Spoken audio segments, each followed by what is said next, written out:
The Irish War of Independence, which lasted from 1919 to 1921, was a major conflict between the Irish Republican Army and British forces. The conflict was marked by numerous acts of violence, including bombings, assassinations, and ambushes. One of the most notorious events of the conflict was Bloody Sunday, a day on which British forces carried out a series of deadly attacks on Irish civilians in retaliation for IRA activities. This article will explore the events leading up to Bloody Sunday, the events of the day itself, and its aftermath. Background: the Irish War of Independence was fought between the IRA, which sought to establish an independent Irish state, and British forces, which were determined to maintain British rule over Ireland. The conflict began in 1919, following the establishment of an Irish parliament called Dáil Éireann. The British government refused to recognize the legitimacy of the new parliament and declared the IRA a terrorist organization. In response, the IRA launched a campaign of guerrilla warfare against British forces. The conflict was marked by numerous attacks on British military installations, police stations, and government buildings. The British responded with a campaign of reprisals, which included the burning of Irish villages and the imprisonment and execution of suspected IRA members.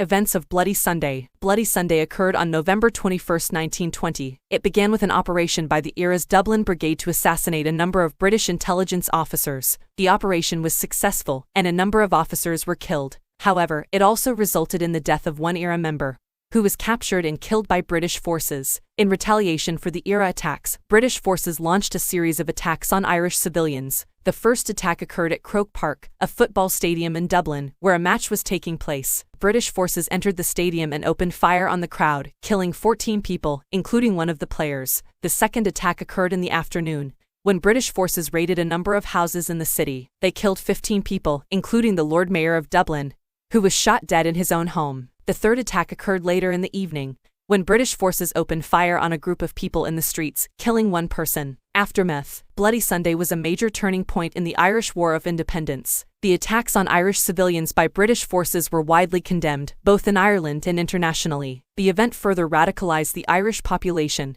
who saw it as evidence of British brutality and oppression. In response to the attacks, the IRA intensified their campaign against British forces. The conflict continued for another year, until a ceasefire was declared in July 1921. The ceasefire led to negotiations between the British government and the Irish Republican movement, which resulted in the signing of the Anglo-Irish Treaty in December 1921. The treaty established the Irish Free State as a self-governing dominion within the British Empire. However, it also established Northern Ireland as a separate entity, which remained under British rule. The treaty was widely criticized by Irish Republicans, who saw it as a betrayal of their goal of a united, independent Ireland. Conclusion: Bloody Sunday was a tragic event in the history of the Irish War of Independence. The attacks on Irish civilians by British forces were a clear violation of human rights and a major escalation in the conflict. The event further radicalized the Irish population and led to increased support for the IRA's campaign against British forces. The legacy of Bloody Sunday can still be felt in modern-day Ireland, where it is remembered as a key moment in the struggle for Irish independence.